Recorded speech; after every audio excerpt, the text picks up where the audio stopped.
خطبہ نمبر 88، آپ علیہ السلام کے خطبے کا ایک حصہ جس میں لوگوں کی ہلاکت کے اسباب بیان کیے گئے ہیں۔ بسم اللہ الرحمن الرحیم۔ اما بعد فإن الله لم يقسم جباري دهر قط إلا بعد تمهيل ورخاء، ولم يجبر عظم أحد من الأمم إلا بعد أزل وبلاء۔ اما بعد، پروردگار نے کسی دور کے ظالموں کی کمر اس وقت تک نہیں توڑی ہے جب تک انہیں مہلت اور ڈھیل نہیں دے دی ہے، اور کسی قوم کی ٹوٹی ہوئی ہڈی کو اس وقت تک جوڑا نہیں ہے جب تک اسے مصیبتوں اور بلاؤں میں مبتلا نہیں کیا ہے۔ وفي دون ما استقبلتم من عتب وما استدبرتم من خطب معتبر، وما كل ذي قلب بلبيب، ولا كل ذي سمع بسميع، ولا كل ناظر ببصير۔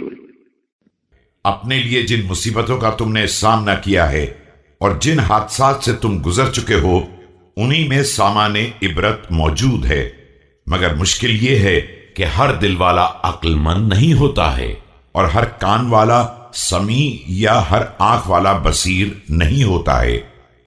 فيا عجبا وما لي لا أعجب من خطاء هذه الفرق على اختلاف حججها في دينها، لا يقتصون أثر نبي، ولا يقتدون بعمل وصي، ولا يؤمنون بغيب، ولا يعفون عن عيب۔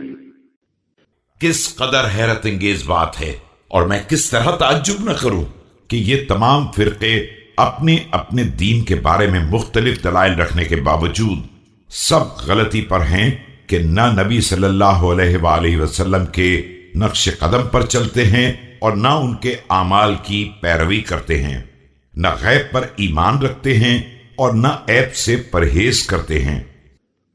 يعملون في الشبهات ويسيرون في الشهوات، المعروف فيهم ما عرفوا، والمنكر عندهم ما أنكروا، مفزعهم في المعضلات إلى أنفسهم۔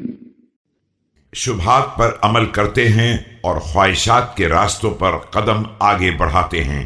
ان کے نزدیک معروف وہی ہے جس کو یہ نیکی سمجھیں، اور منکر وہی ہے جس کا یہ انکار کر دیں۔ مشکلات میں ان کا مرجع خود ان کی ذات ہے۔ وتعويلهم في المبهمات على آرائهم، كأن كل امرئ منهم إمام نفسه، قد أخذ منها فيما يرى بأرى ثقات وأسباب محكمات۔